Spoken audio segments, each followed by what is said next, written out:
Hello, everyone. Welcome to today's presentation. I'm excited to talk to you about the Introduction to Work Manager. The title of our session is Introduction to Work Manager, and we'll also explore its key features and how it simplifies task scheduling on Android. Over the next few slides, we'll cover what Work Manager is, why it's useful, and how it chooses the best way to run background tasks reliably, even if your app closes or the device restarts. Let's dive in and see how this powerful library can help us build more efficient Android apps. Let's take a closer look at some of the key features that make this task management system robust and reliable. First, we have guaranteed execution. This means that tasks will continue to run even if the app or device restarts, ensuring that nothing gets lost or left unfinished. It's essential for maintaining consistency, especially in critical workflows. Next, there's the constraint-based approach. You can specify specific conditions or constraints for tasks, such as requiring a network connection, device charging, or the device being idle. This helps optimize when and how tasks are executed, making sure they run under the right conditions. Then we have chaining and parallelism. This feature allows you to chain tasks sequentially, so one task follows another, or run multiple tasks at the same time in parallel. It provides flexibility in designing complex workflows and improves efficiency. Finally, there's backoff and retry. When a task fails, the system automatically retries it using exponential backoff. This means it waits progressively longer between retries, which helps handle temporary issues gracefully without overwhelming the system. Overall, these features come together to create a reliable, efficient, and flexible task scheduling system that can adapt to different scenarios and ensure your tasks are completed successfully. Let's take a closer look at the key components of Work Manager. First up is the work request, which is essentially a request to run some work. This can be either a one-time work request, which runs once, or a periodic work request, which repeats at specified intervals. It's the starting point for scheduling any background task. Next, we have the worker. Think of this as the implementation of the background task itself. When you create a worker, you override the do work method to define what exactly should happen when the task runs. This is where the core logic lives. Then there's the work manager itself. It acts as the central controller. It's what you use to enqueue new work, cancel tasks if needed, or query the status of ongoing work. It's the main interface for managing your background tasks seamlessly. Finally, we have constraints. These are conditions you specify to determine when your work should run. For example, you might want to set a requirement that the device must be connected to a specific network type, like Wi-Fi. Constraints help ensure your work runs only under suitable conditions, making your app more efficient and respectful of user resources. Connecting all these points, understanding these components helps you leverage Work Manager effectively, ensuring your background tasks run reliably and efficiently, even when your app isn't active. All right, let's talk about adding dependencies to your module-level build, Gradle file. This is where you tell your project which external libraries it needs to function properly. You'll notice we start with defining a variable called work version and set it to 290. This helps keep our dependencies consistent and easy to update later. Then, we include the core dependency for Android's Work Manager with implementation Android's work runtime KTX, $work version. This is the main library that allows us to schedule and manage background tasks efficiently. Next, there's an optional dependency for RX Java support, which is implementation Android's work RX Java 2, $work version. If you're using reactive programming, this makes integrating Work Manager with RX Java smoother. And finally, there's the testing dependency, Android test implementation Android's work testing $work version. This is crucial for writing reliable tests for your background work, ensuring everything runs smoothly before launching. Connecting this to the overall theme, properly managing dependencies is essential for building robust, maintainable apps. It ensures your code relies on the right tools and makes future updates easier. So let's talk about what it really means to define a worker in this context. Here, we're looking at creating a class called Upload Worker, which extends coroutine worker. This is important because it allows us to perform background tasks asynchronously using coroutines.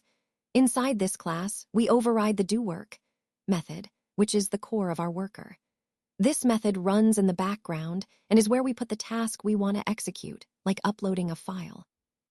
Now, within doWork, you'll notice that we try to perform the upload file operation. If everything goes smoothly, we return result success, indicating that the work was completed successfully. But if an exception occurs, we catch it and return result retry, which signals that the task should be tried again later. This pattern is crucial because it ensures our background work is resilient. If something goes wrong, the system can retry automatically. Also, note that you have options to return result failure if the task cannot be completed, giving you control over how failures are handled. Remember, when you're defining a worker, you need to extend either worker, coroutine worker, or RX worker, depending on your specific needs. And always make sure to return one of these three results, success, failure, or retry, to clearly communicate the outcome of your task. This approach ties directly into our overall theme of building robust, efficient background processes that can handle failures gracefully and keep our app running smoothly behind the scenes. All right, let's talk about creating a one-time work request. First, we use the one-time work request builder, which is designed for tasks that only need to run once. This helps keep our work efficient and straightforward. Next, we set specific constraints to make sure the task runs under the right conditions. For example, we require a network connection, so the work only executes when the device is connected to the internet. We also specify that the device must be charging, which helps conserve battery life during the task. Then, we configure backoff criteria. This is important because if the work fails, we want to manage retries intelligently. In this case, we're using an exponential backoff policy with an initial delay of 10 seconds. This means if the task doesn't succeed initially, the retry delay will grow exponentially, helping to prevent repeated failures and saving resources. Finally, after building the work request with these constraints and backoff settings, we enqueue it with Work Manager. This way, the system handles the scheduling and execution, ensuring our task runs efficiently and reliably, aligned with the overall goal of managing background work effectively. In this slide, we're looking at how to set up a periodic work request using Work Manager. The key point here is that you can define tasks that run at regular intervals with a minimum period of 15 minutes. For example, in this case, we're scheduling a task every 12 hours, which is a common interval for sync operations or background updates. Notice that we're using Periodic Work Request Builder, passing in the interval and time unit. Then, we set constraints to ensure the work only runs when certain conditions are met, in this case, when the network is unmetered, like on Wi-Fi. Once we've built our work request, we enqueue it with getInstance, context, enqueue unique periodic work. This method is important because it helps us avoid creating duplicate tasks. By giving it a unique name like periodic sync and specifying the existing work policy, we ensure that only one instance of this task runs at a time. This approach is crucial for maintaining efficient, predictable background operations across your app, especially when dealing with periodic tasks that need to run reliably without duplication. It ties into the overall theme of managing background work effectively and efficiently in Android. Now let's look at how chaining and parallel tasks work together in this example. First, we create individual work requests, such as clean work, upload work, and notify work. These represent different tasks we want to run. Then, using Work Manager, we start the chain with begin with and pass in the first task, which in this case is clean work. Next, we add the then method to specify subsequent tasks. Here, we include both upload work and notify work within a list, which tells Work Manager to execute these two tasks in parallel after the first one completes. This approach allows us to combine sequential and parallel flows efficiently. The key point is that begin with starts the chain and then adds tasks that follow. This flexibility is powerful because it allows us to orchestrate complex workflows smoothly. So, in summary, this setup demonstrates how you can efficiently manage multiple tasks, some sequential, some in parallel, making your background work more organized and performant while staying aligned with our overall goal of effective task management. Now, let's look at how we can observe the work status in our app. We start by getting an instance of Work Manager using Work Manager getInstance and passing in our context. Then, we call getWorkInfo by id live data and pass in the ID of our upload work request.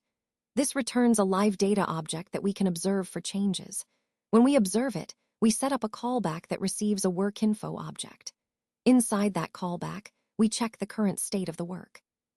If the state is SUCCEDED, that means our task finished successfully. If it's failed, then the task didn't succeed. This approach uses live data, but you can also use Listenable Future to track the state if you prefer.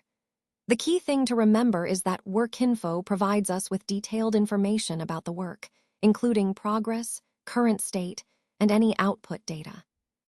On this slide, you also see the different states a work task can have. ENQUEUED, which means it's waiting to run, running when it's actively working, SUCCEDED when it finishes successfully, and failed if something goes wrong.